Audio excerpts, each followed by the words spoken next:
All right, y'all. Interesting. Your underlying energy is the Queen of Cups, though. Love, feelings underneath that Six of Wands. Good. I like that combination. Okay, definitely feeling proud about the effort that you've been putting in, and definitely feeling more in love. I can see the Queen of Cups is trusting your intuition, following your instincts.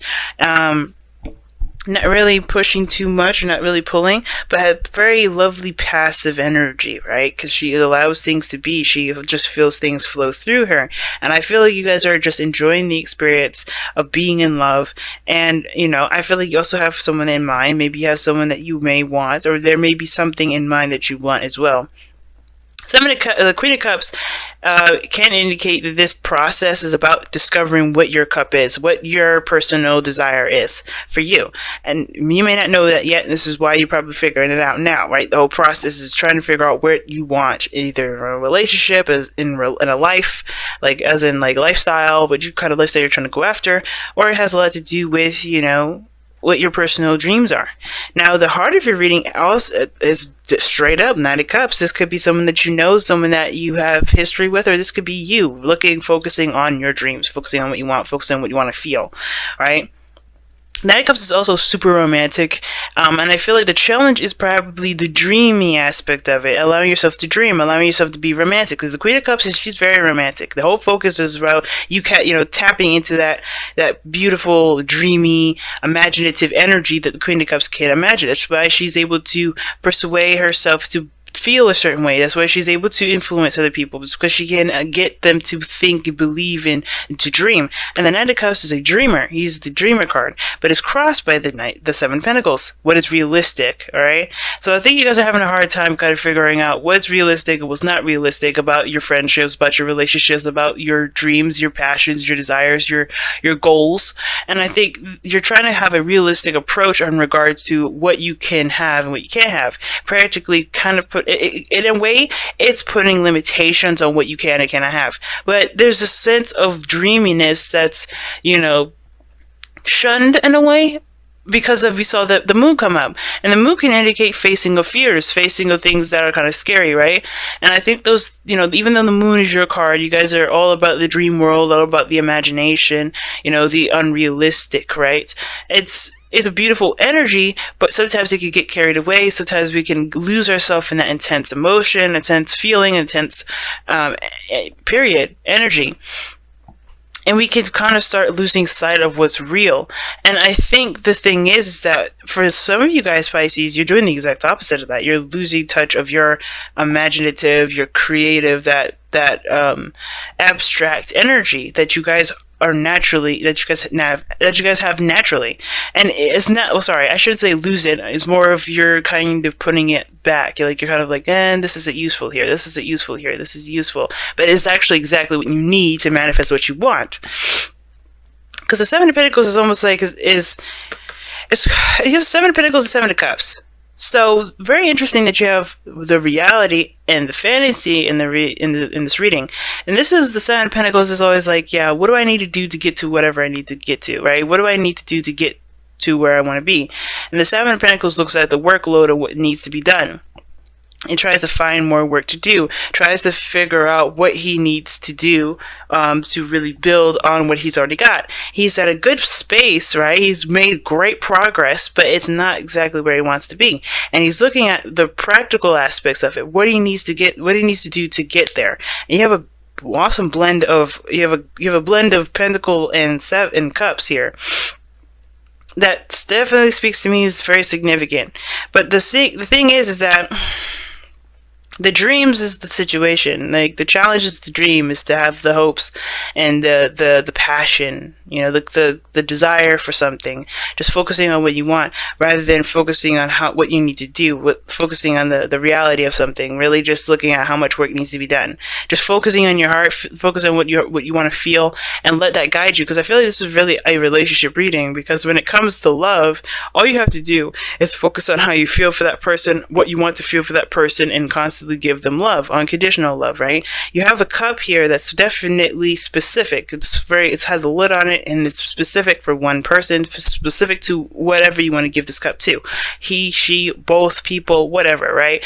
Whatever you guys, however you guys roll. But the situation is that it's very specific what that cup is. It's very specific what's in that cup, because no one else has what she's got in that cup, and only not one person, but there's only one other person that in the tarot that gives it to her, which could be many different things. Obviously, the King of Cups can be in polygamy. It could be so many different things. But the point of it all is that this cup is specific to something. Her own desires, her own happiness, right? Her love is in a cup that's sacred and precious to her. And I think that's the thing. You're focusing and figuring out what exactly is that precious cup to you. Or if this precious cup that you have here, which I believe you already do have, is it worth pursuing? Is it worth continuing? Is it worth, is it worth the effort and the time that's needed to continue to grow this? You have a new opportunity, though. This is what it's telling me. You had the opportunity in the past that opened the door for you to even contemplate this, or to even get this far, right? You got a door open where you could, go and pursue this love, pursue this person that you may have had feelings for, this friend that you may have had feelings for, or somebody from the past, someone you know from work, someone that you're very familiar with. If this is someone completely new, this is someone new that had, that has beautiful emotions, and as you share together. And here you have the Two of Pentacles. Now, some of you guys, you may be kind of figuring out who is the person that you want to pursue. Or maybe you guys are trying to figure out which person it is that you want to be in a relationship with. You have the King of Swords and the King of Pentacles. And I feel like you guys are trying to figure out who your ideal lover is. Is it the person that is stable? Is it this person that is, a little bit more serious? It's, definitely communicative, intelligent, someone that you have great conversations with. And I feel like some of you guys may be trying to figure out what you guys want to do with two people. Some of you guys, there's no two people at all. This is you guys just trying to kind of keep the balance of a situation and trying to make practical decisions based off of what you want. And that's not how it's going to work. Say this a little time, y'all. When it comes to the Two of Pentacles, the only way you're going to actually figure out what is of value to you is by looking at how you feel about those pentacles. And in order for you to look at how you feel about those pentacles, you have to look, you have to know what you feel. Seven of Cups is this kind of card that's all about fantasy and opportunities and options and decisions that need to be made. And this goes hand in hand with the present. The external energy goes hand in hand with, with the present. And I feel like you guys are trying to figure out your dream. You guys are trying to pick a dream from the practical aspect of your life, and it's not going to work that way. Similar to Seven of Pentacles, you're not going to get anywhere by constantly looking at the workload that needs to be done, or constantly trying, dwelling on the fact that you're not where you want to be. And I don't think that's the case. And I just say that just in case that may be what some of you guys may be doing, but I'm not getting you guys dwelling on anything. I think you guys are trying to make practical decisions about how to move forward when you're not sure of what you want in the first place. Seven of Cups is indicating this. The Two of Pentacles can indicate that you're juggling things and trying to keep the balance of something and trying to make it, trying to make some sort of situation, stable and balanced, when it's not, if you're not looking at how you feel. I think some of you guys, it could be this as well. Like, there's another message here. It could indicate here that there is some things that need to be done that your emotions may stand in the way of, and it's important that you control how you feel as well, and honor those emotions. Definitely treat yourself and respond to those feelings, promptly, but also recognize that recognize that responsibilities are a role in this whole thing, right? I'm not saying that you guys are blowing any of these off, but what I am saying is that do allow yourself to, treat yourself sometimes. Allow yourself to feel, right? To go into fantasy world, take some time out and enjoy your life. Enjoy how you feel, this person, enjoy life, period. Because if we can bog ourselves down with work that we don't really we forget what we are doing the work for. And I kind of get that kind of message with both, this kind of energy. Like, some of you guys may be working too much or just balance everything out, and you're not giving yourself time, right? You got to give yourself, at least a little bit of time to enjoy life, to remember why you're working so hard, why you're diligently focusing on building something, right? Focusing on your heart's desire and working so diligently on it. Now, the King of Swords is the future card, and I actually don't have a problem with this here, because this tells me that you also make a decision. You know your truth at this point. And I feel like you guys know too. I think you're keeping the balance right now to kind of figure it out, weighing the options at this moment. But you're also you're assessing how you feel. You know that you have to go within. You know that you have to figure out the way to figure out what's yours is by feeling, is by knowing what you want to feel, by concentrating on your emotions. And that is what's going to get you to your truth, to become the King of Swords if this is you guys. And the King of Swords could also be someone else. Could be an Aries, Gemini, Libra, Aquarius. I don't know why I always do that. With the air signs, I always throw Aries in there, and I think it's just because he sounds like air, but whatever. The King of Swords, Aquarius, Gemini, Libra, coming up here. Could be that this person here, you choose that individual that's an air sign. If you're not seeing an air sign, it could be that you're leaning more towards someone that is intellectual, that's very smart, very good at communicating, has great conversations with, very good at coming up with ideas, very stern about his beliefs or her beliefs. Okay. Remember, guys, kings don't have to be a she; they could be a he. All right. So this is a really, this could be anybody, but the point of it all is that I feel like you know your truth at this point. You master your truth. You master what your goals are. You have clarity in what you believe in and what your happiness looks like and what you're going for. Because here, your goal and ambition is the Ten of Pentacles. You want to commit to that. I feel like you guys want to have a wonderful ending. You want to have a relationship that's strong, that's sturdy, that stands the test of time. You want something that actually, that feels like you are, supported, as well as you can see and have physical, almost have physical evidence that it's true, that it's there.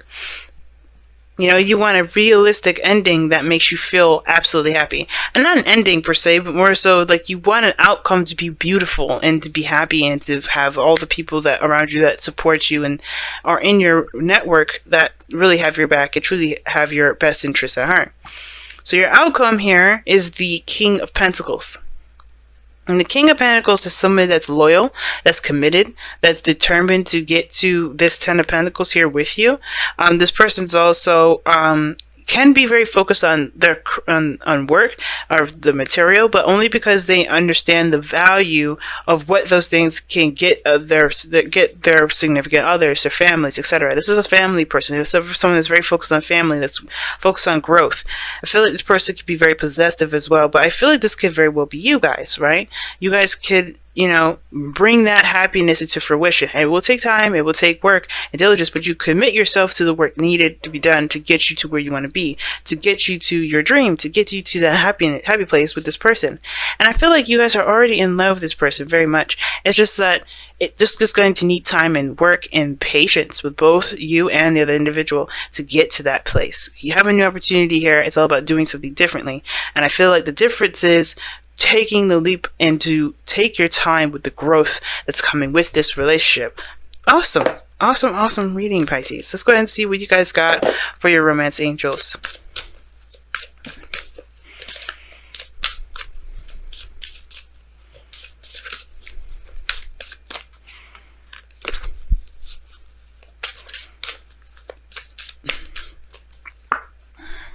Keep an open mind. Your soulmates may differ from your usual type and expectations. So that kind of goes with the Queen of Cups and the Seven of Cups and Knight of Cups, because I feel like the Queen of Cups is very specific about what this cup goes to, who this cup belongs to, who's going to take this cup from the Queen of Cups. That's a lot of cup in one sentence, right? But the thing is that she's focused on what she wants to feel. She's not focused on what the exact details of it, because if she was more about details, it would be the Queen of Pentacles coming up there, not the Queen of Cups. She knows what she wants to feel and who this cup belongs to based off of how she feels for that person. It's never about the details of the dream. It's never about the absolute, okay, this person has to be 6'7" or 5'2", and this person has to have black hair and green eyes. It doesn't matter. It's not about the looks. It's not about the physical. It's not about the ego. It's about the emotions, the feeling. And I feel like this person that's around you at this moment, you're kind of a little iffy and not sure if you want to pursue it, but I feel like the more you get to know this person, the better you understand their truth, you understand their side. You'll see that They may be coming off as Knight of Cups, inconsistent, a bit of a player, kind of sweet talking and everybody. But I think he or she may be very serious, and the Queen of Swords may show their seriousness with their willingness to settle down. But it's not about the other person. It's also recognizing and understanding your truths, and understanding your expectations, and understanding what you're looking for in a partner, what you're ready for, what you are, not ready for. You know what I mean? You're understanding yourself when you understand someone else. But the thing is, you keep an open mind so that way you can get a new perspective, not just for yourself, not just for the people, for yourself, but to give you new ideas, to expand your horizons in regards to what you can have in your life, which you may not have even thought was possible. All right? So keeping an open mind is big, y'all, and remember, you're not manifesting a person. I would never, ever, ever, ever, ever recommend you doing that, because that is conjuring someone. That's not manifesting. That is conjuring, and that's dangerous. Like, just think about it. If you're okay with somebody manifesting you, like pretty much roadblocking your purpose in life just to have you in theirs, if you're okay with them doing that to you, so be it. I don't agree with it. I don't condone that. I feel like it's completely wrong. It's free will that you're taking advantage of. You're stealing someone's free will away from them. That's their right of being a human being on this planet, as the same as you. But you are allowed 100% to manifest someone that will bring you a feeling. Not a person, but the feeling, to have that feeling in yourself. Because sometimes you could have this feeling and not need a single person. And I know a lot of us want a relationship, but the thing is, where does love start? From the self. So you have to have that love with you. But you want to manifest what you want to feel in a relationship. Not the person that's going to give you that feeling. That's the big thing. That's the big part of it. Don't get wrapped up in the details. I feel like that's the biggest thing why the keep an open mind card came up. And that's why the Knight of Cups and the Seven of Pentacles came up. I was saying that. It's too practical. You guys got to go back into that moon energy. Dream. Fantasize. Don't get lost in it, but don't get lost in the details and being too specific. Because that specificness, you will get what you are looking for with the specificness. Now, miracles and blessings is awesome, all right? And this is talking about everything has its purposes, everything has its reasons why it comes about. It says everything has its gifts. So sometimes we're put in a situation where we're not necessarily too happy about, and we may kind of feel like, well, this kind of sucks. But remember, everything has its purpose. Everything happens for a reason. And sometimes we don't see it in the moment, but as we go through it, as we live our lives, as we, live through the experience, we understand what the gift really is. Something that's personal, something that's deep and spiritual that no one else can take from us, no one else can see, and something that we can't really see either, but we can truly feel, and we know within our mind's eye that that gift that we have is something that can never be taken away. So everything has its blessings, everything has its miracles, right? Everything happens for a reason, and it's about what we do with those miracles that makes it a gift. Anything we do with it, everything we do with it is a gift. It's just, sometimes we just may not see it then, but understand that things happen for a reason, and it's never for our demise.